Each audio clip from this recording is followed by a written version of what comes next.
Matin. Il est 7h12 sur Europe 1. Dimitri Pavlenko, vous recevez ce matin Claire Géronimi. Bonjour Claire. Bonjour. Bienvenue sur Europe 1. Le 11 novembre dernier, votre vie bascule. Un homme vous viole dans le hall de votre immeuble. La police va vite le retrouver.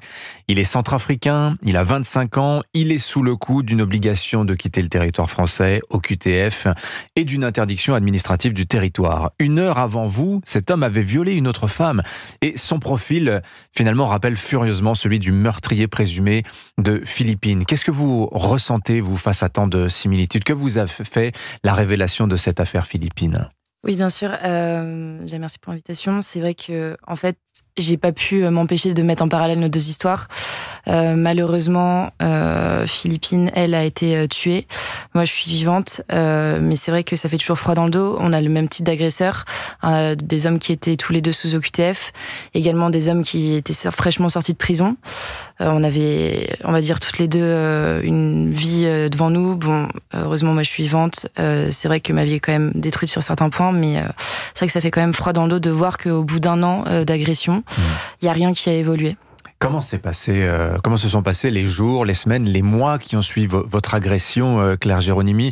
C'est très éclairant sur le système français, au-delà du système judiciaire, du fait que quelqu'un qui est sous OQTF puisse rester en France, que quelqu'un qui devrait accomplir une peine de prison finalement sort par anticipation.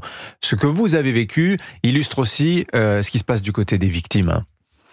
Ouais, c'est vrai que en fait, on se rend compte après avoir déposé plainte qu'il y a énormément de problèmes de la part de la justice. Également, il y a un énorme problème de suivi des victimes d'un point de vue psychologique. Un encadrement juridique aussi qui est moindre. Vous êtes suivi, vous, personnellement? La justice vous accompagne psychologiquement? Pas du tout. En fait, quand j'ai déposé plainte, on nous donne une feuille A4 où on nous donne un peu les contre-indications de comment on va se sentir. Comme, vous savez, une notice d'effet secondaire quand on prend une plaquette de médicaments.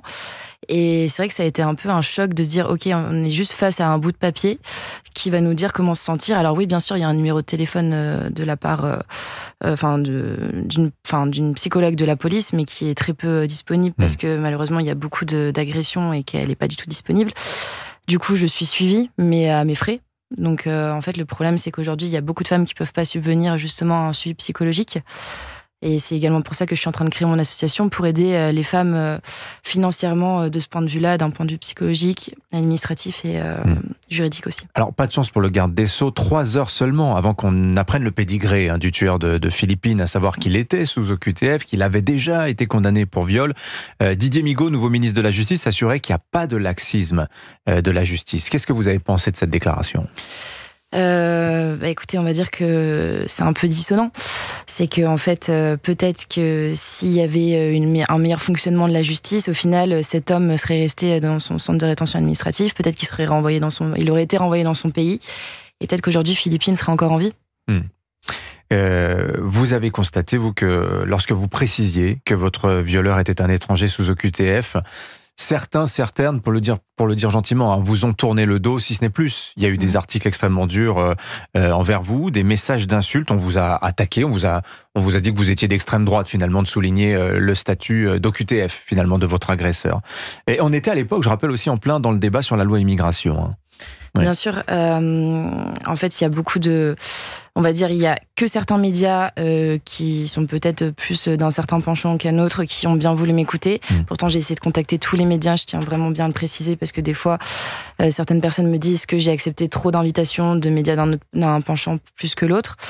Également plus on a refusé de vous donner de la parole parce que justement votre agresseur était un étranger sous OQTF. Bien sûr, parce que mon agresseur était un étranger sous OQTF et que en fait j'énonçais juste les faits, comme quoi il était sous OQTF et comme quoi en fait il ne devait pas être sur ce territoire. Et justement je posais des questions à l'État à l'époque de pourquoi les OQTF n'ont pas été exécutés. Et apparemment ça a dérangé. Elle en est où la procédure pour votre histoire à vous? Est-ce que votre agresseur il a été jugé? Est-ce qu'il sera jugé en France? Qu'en est-il exactement? Vous avez des informations? Eh bien, écoutez, aujourd'hui la justice est encore une fois très lente, donc ça va bientôt, comme je vous l'ai dit, faire 1 an. On est 2 sur le procès, du coup la fille qui est juste avant moi qui s'appelle Mathilde et moi-même, donc ça prend 2 fois plus de temps. Pour le moment, il y a le juge d'instruction qui est en cours. Mais en fait, à part des checks, on va dire, psychologiques, pas grand-chose. Pas grand-chose, pas encore de confrontation, pas de date de procès non plus. Oui. Et donc ça vous maintient finalement dans les suites de ce drame que vous avez vécu, Claire Géronimi? Bien sûr, moi j'ai une théorie, c'est que le problème, c'est que tant que en fait le procès n'est pas passé, une victime ne peut pas se reconstruire.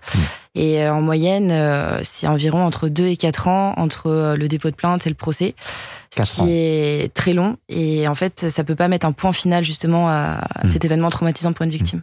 Alors d'une certaine manière, je vais faire un parallèle qui peut-être paraîtra hasardeux à certains, mais votre histoire me rappelle un peu celle de Gisèle Pellicot. Je dis ça parce que vous avez décidé de médiatiser votre affaire, vous avez décidé d'en faire un exemple public. Quelque part, vous faites don de vous-même à toutes les femmes pour que votre histoire puisse servir d'exemple. Et vous avez décidé de créer une association. Est-ce que vous voulez bien nous en parler? Oui, bien sûr.